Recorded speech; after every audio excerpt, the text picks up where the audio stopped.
Namaste students. Today we are going to study about articles. तर articles काय आहेत? a and आणि the. Okay, a and the ह्या articles बद्दल आपण आज शिकणार आहोत. There are two types of article, definite article and indefinite articles. तर definite article मध्ये येते the आणि indefinite article मध्ये असते a आणि an असतं. ओके, तर आपण फक्त आता the बद्दल बघूया. तर आपण द कधी यूज करतो सेंटेन्समध्ये? द कधी यूज करतो? तर we have already spoken about the person or thing. जर आपण एखाद्या पर्सनबद्दल किंवा थिंग्सबद्दल काय करतो ऑलरेडी बोललेलो आहोत, मग नंतर जेव्हा सेकंड टाइम आपण ते यूज करतो दुसऱ्या सेंटेन्समध्ये, तेव्हा आपण तिथे काय यूज करतो? द. फॉर एक्झाम्पल असं लिहूया आपण, I saw a tree in the garden. आपण इथे कशाबद्दल बोलतोय? ट्री बद्दल बोलतो. I saw a tree in the garden. मग इथे बोलतो नंतर next sentence, the tree was very tall. The tree was very tall. तर इथे बघा, तुम्ही पहिल्यांदा तुम्ही काय केलेलं आहे? अ ट्री इथे यूज केलेला आहे आणि सेकंड सेंटेन्समध्ये तुम्ही द ट्री वापरलेलं आहे, बरोबर. म्हणजेच आपण जेव्हा ऑलरेडी ह्या ट्री बद्दल बोललेलो आहोत आणि सेकंड टाइम जेव्हा आपण त्याचं रियूज करतो दुसऱ्या सेंटेन्समध्ये, तेव्हा आपण काय वापरतो? द वापरतो. अजून द वापरायची सेकंड कंडिशन आहे, we are speaking about a specific person, place or thing. एखाद्या स्पेसिफिक पर्सन, प्लेस किंवा थिंग्सबद्दल आपण जेव्हा बोलत असतो तेव्हा आपण काय करतो? आपण द वापरतो. फॉर एक्झाम्पल, मला एका अशा स्टुडंटला भेटायचं आहे की ज्याला तेलुगू येते. ओके, सो मग तुम्ही इथे लिहू शकतात, I want to meet the student. I want to meet the student who knows Telugu. Okay, मला अशा स्टुडंटला भेटायचं. पर्टिक्युलर स्टुडंट बद्दल बोलते मी, सगळ्या स्टुडंट बद्दल नाही बोलत आहे. पर्टिक्युलर स्टुडंट बद्दल बोलतोय आपण की ज्याला तेलुगू येते, अशा स्टुडंटला मला भेटायचं. मग आपण इथे काय यूज केलंय? द यूज केलंय. समजते? When we are talking about some specific person, place or thing. आता समजा तुम्हाला एखाद्या हॉस्पिटलमध्ये जायचं आहे, ते स्पेशलिस्ट आहे कॅन्सरचं. मग तुम्ही बोलू शकतात, I want to go to the hospital which is famous for cancer treatment. Okay, असं बोलू शकतात. थिंग्सबद्दल काय बोलू शकतात? I want to go some famous places, असं पण बोलू शकतात, बरोबर. आणि त्या प्लेसेसच्या आधी तुम्हाला द येईल. समजा प्लेसमध्ये येईल the school, the garden, the hospital. Okay, आणि पर्सनमध्ये द टीचर, द स्टुडंट. आणि थिंग्समध्ये काय येणार आहे? मग the book, the toys. Okay, असं तुमच्या वस्तू येऊ शकतात. ओके, आता इथे बघा, थर्ड एक अजून कंडिशन आहे द यूज करायची. We are speaking about famous things or anything that is unique and one of kind. समजा आपण एखाद्या फेमस थिंग्सबद्दल बोलत आहोत, फेमस वस्तूबद्दल बोलत आहोत, तेव्हा आपण काय यूज करू शकतो? द यूज करू शकतो. फॉर एक्झाम्पल काय येणार आहे इथे? द ताजमहल. ओके, ताजमहल तर इंडियामधला फेमस आहे ना. The Taj Mahal is made up off white marble. Okay, white marble. Taj Mahal कसला बनलेला आहे? White marble. हे मग ताजमहल कसं आहे? एकदम फेमस आहे. अजून काय फेमस होतं? टायटॅनिक फेमस होतं. मग तुम्ही इथे लिहू शकता, द टायटॅनिक वॉज अनसिंकेबल. कसं होतं ते? अनसिंकेबल शिप होतं. Unsinkable ship. The Titanic was unsinkable ship.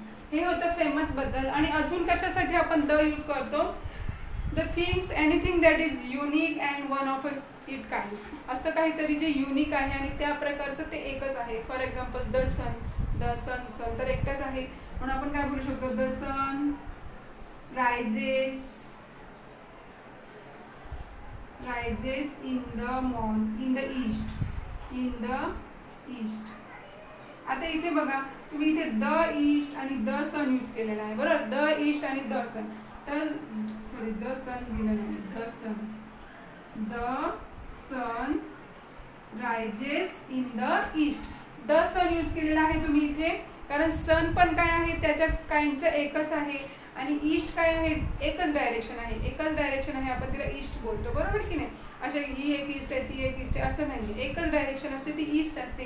म्हणून आपण ईस्टसाठी सुद्धा द ईस्ट वापरलेलं आहे, सनसाठी सुद्धा द सन वापरलेलं आहे. ओके, समजते. तर जे असं आहे की जे युनिक आहे आणि त्या काइंडचं तेच आहे, एकाच प्रकारचं ते आहे, त्याच्यासाठी आपण काय यूज करतो, द यूज करतो. आता आपण ए आणि अँड कधी वापरायचंय ते आता आपण बघूया. Okay,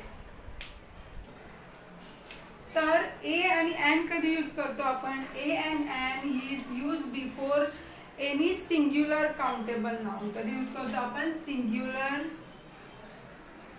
countable noun.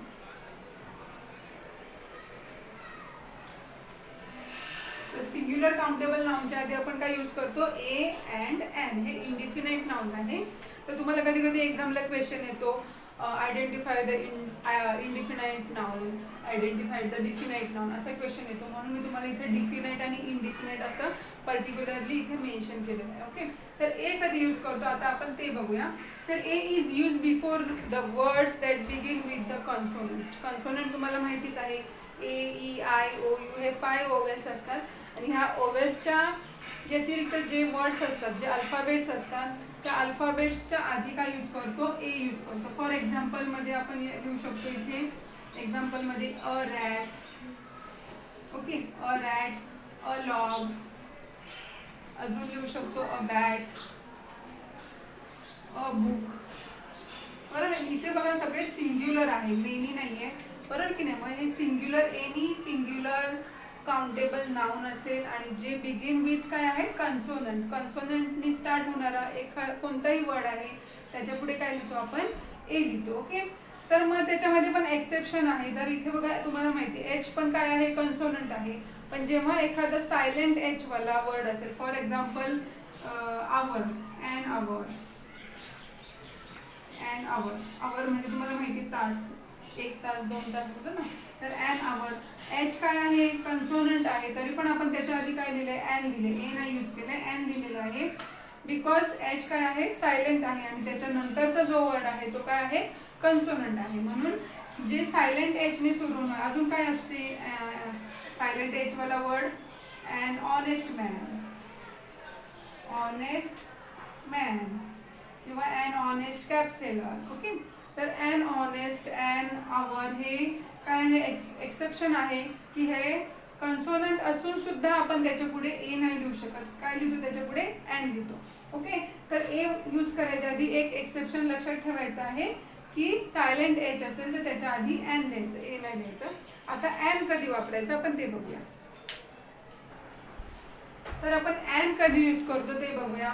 तर an is use before all the words that begin with vowels. जे वोवेल्सने स्टार्ट होणारे वर्ड्स आहेत, वोवेल्स तुम्हाला माहिती आहेत कोणते वोवेल्स असतात, A, E, I, O, you हे वोवेल्स असतात. ह्या वोवेल्सने स्टार्ट होणारे जे शब्द आहेत, जे वर्ड्स आहेत, त्यांच्या आधी काय वापरतो आपण, एन वापरतो. फॉर एक्झाम्पल एन ॲपल, अजून एन एरोप्लेन,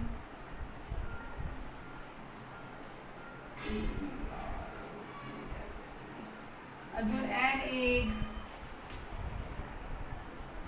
एन अजून काय यूज करतो, एन ऑरेंज. बरोबर, हे सगळे वॉवेल्सने स्टार्ट होणारे जे वर्ड्स आहेत त्याच्या आधी आपण काय यूज करतो, एन यूज करतो. तर त्याच्यामध्ये पण एक्सेप्टेशन आहेत की Wien you make same sound as the Y. तर तुम्हाला माहिती यूचं जे प्रोनाऊन्सिएशन आहे ते काय होतं, you for umbrella, you for umpire, बरोबर की नाही, यू फॉर अंकल, असे शब्द म्हणजे अ साऊंड होतो. पण जेव्हा यूचं जेव्हा वाय सारखा साऊंड करतो, for example you for unicorn, बरोबर, युनिकॉर्नचं साऊंड यू, वायचं साऊंड काय होतं, अंपायर, यू फॉर अम्ब्रेला, बरोबर ना, अ होतो साऊंड. पण जेव्हा यूचा साऊंड काय होतो, वाय सारखा होतो, फॉर एक्झाम्पल लिहू शकतो तुम्ही, ए लिहू शकतो, मग तेव्हा तुम्हाला काय लिहायला लागेल, अ युनिकॉर्न, ए युनिकॉर्न. अजून काय लिहायला लागेल इथे, ए युनिकॉर्न. अजून काय आहे जे साऊंड करतं याच्यासारखं, युनायटेड टीम, ए युनायटेड टीम, युनायटेड टीम. अजून अ युनियन. ह्याच्यामध्ये तुम्ही बघा वाय आहे, यू आहे तो वाय सारखा साऊंड करतो, म्हणून इथे आपण काय लिहिलेलं आहे, ए लिहिलेलं आहे. हे एक्सेप्शन आहे, हे लक्षात ठेवा. अजून एक सेकंड एक्सेप्शन आहे, when o make same sound like डब्ल्यू. तर ओ फॉर ऑरेंज, म्हणजे ओ काय साऊंड करतो, ऑ. जे ऑ वरून प्रोनाऊन्सिएशन होणारे वर्ड आहे त्यांच्या पुढे काय लिहितो आपण, ऑरेंज. ॲन ऑरेंज बघितलं आपण, ॲन ऑरेंज, बरोबर की नाही. ॲन ऑमलेट, तसं ऑने स्टार्ट होणारे वर्ड असतात. पण जे जर असं डब्ल्यू सारखं साऊंड करते, फॉर एक्झाम्पल वन, वन मध्ये आपण वन नाही बोलत, वन बोलतो, बरोबर ना. मग जेव्हा ओने स्टार्ट होणारे पण डब्ल्यू सारखं साऊंड करणारे जे कन्सोनंट शी रिलेटेड वर्ड असतील त्याला काय, त्याने त्याच्या पुढे तुम्हाला लिहायला लागेल, अ लिहायला लागेल. म्हणजे for example A one I thick, one I thick, बरोबर. अजून काय आहे, वन ए वन लेग मॅन, ठीक आहे. असं हे एक एक्सेप्शन आहे आणि हे सेकंड एक्सेप्शन आहे. हे लक्षात ठेवायचंय की जेव्हा यू आहे तो वाय सारखा साऊंड करतो आणि ओ आहे तो डब्ल्यू सारखा साऊंड करतो, तेव्हा आपण काय करतो, ए यूज करतो. जरा घरी प्रॅक्टिस करायची आहे. आणि व्हिडिओ आवडल्यास लाईक, शेअर आणि सबस्क्राईब करायला विसरू नका.